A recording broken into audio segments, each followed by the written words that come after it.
नमस्कार दोस्तों, आज हम आपको वीरता और शौर्य की अद्भुत कहानी बताने जा रहे हैं, जिसमें दो वीर योद्धाओं ने अपनी वीरता से खिलजी को उसकी औकात दिखाई थी।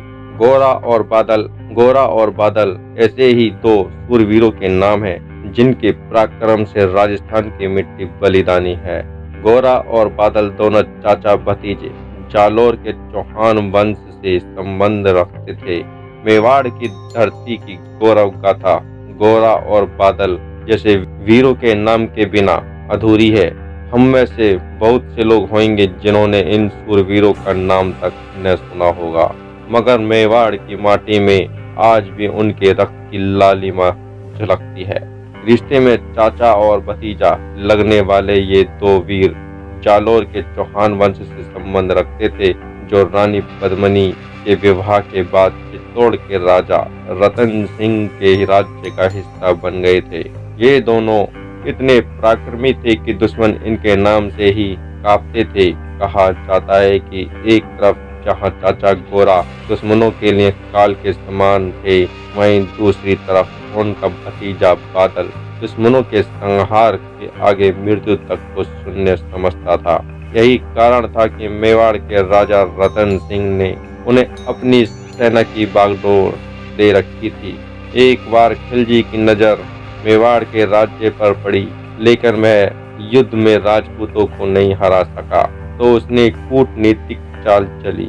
मित्रता का बहाना बनाकर रावल रतन सिंह को मिलने के लिए बुलाया और धोखे से उनको बंदी बना लिया, और वहीं से संदेश भिजवाया कि रावल को तभी आजाद किया जाएगा जब रानी पद्मावती उनके पास भेजी जाएगी। इस तरह के धोखे और संदेश के बाद राजपूत क्रोधित हो उठे, लेकिन रानी पद्मावती ने धीरज व चतुराई से काम लेने का आग्रह किया। रानी ने गोरा बादल से मिलकर अलाउद्दीन को उसी तरह जवाब देने की रणनीति अपनाई जैसा अलाउद्दीन ने किया था। रणनीति के तहत खिलजी को संदेश भिजवाया गया कि रानी आने को तैयार है और उनकी दासियां भी साथ आएंगी। खिलजी सुनकर आनंदित हो गया। रानी पद्मिनी की पालकियां आई और उनमें रानी की जगह वेश बदलकर गोरा बैठा था।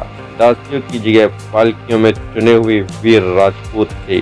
खिलजी के पास सूचना भिजवाई गई कि रानी पहले रावल रतन सिंह से मिलेगी।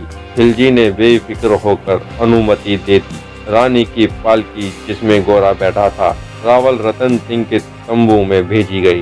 गोरा ने रतन सिंह को घोड़े पर बैठाकर तुरंत राजमहल की तरफ रवाना कर दिया और पालकियों में बैठे राजपूत खिलजी के सैनिकों पर टूट पड़े। राजपूतों के इस अचानक हमले से खिलजी की सेना हक्की बक्की रह गई।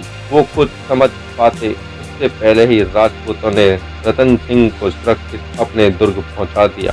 हर तरफ कोहराम मच गया।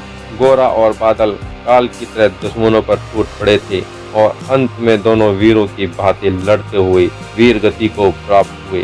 गोरा और बादल जैसे वीरों के कारण ही आज हमारा इतिहास गर्व से अभिभूत है।